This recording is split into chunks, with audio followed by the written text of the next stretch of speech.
Salut les amis, c'est Vincent, vous êtes sur Vincent Quête et j'espère que vous allez bien.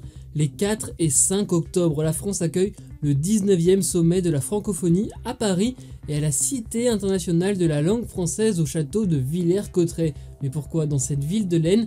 Quel lien avec la francophonie et notre langue? C'est le thème de cette vidéo. Retour au XVIe siècle, nous sommes en août 1539, François Ier est roi de France.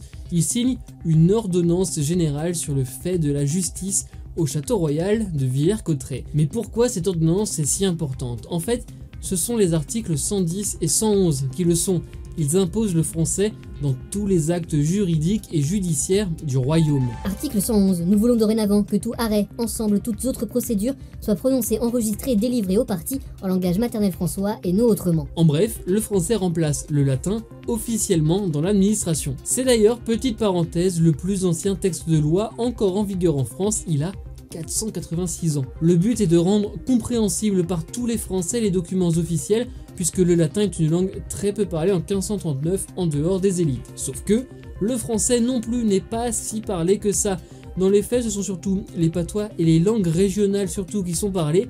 Il faudra attendre les lois Jules Ferry sur l'école et la Troisième République pour que l'usage du français se généralise partout en France. Mais cette ordonnance a posé les bases du français comme langue nationale. Ce sera repris au moment de la Révolution et jusqu'à très récemment, en 1992, quand le français a été inscrit comme langue officielle en France dans la Constitution. Article 2. La langue de la République est le français. La loi Toubon de 1994 relative à l'emploi de la langue française précise aussi que le français est la langue du travail, des échanges et des services publics et que c'est un élément fondamental de la personnalité et du patrimoine de la France. L'ordonnance de Villers-Cotterêts a également permis de donner ces lettres de noblesse aux Français qui s'est répandue dans les cours royales en Europe et qui est devenue la langue de la diplomatie à partir donc du XVIe siècle. Un autre point que je voulais aborder qui figure dans l'ordonnance, il faut désormais enregistrer les baptêmes et les sépultures, donc les naissances et les décès.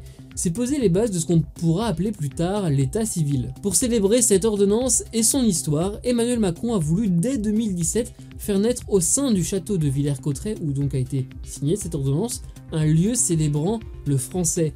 La Cité internationale de la langue française a donc été inaugurée en 2023 dans un château rénové pour l'occasion, au programme des expositions mais aussi des spectacles et des ateliers. Merci les amis d'avoir regardé, j'espère que vous en savez plus sur l'origine du français en tant que langue officielle et sur Villers-Cotterêts, son château et la Cité internationale.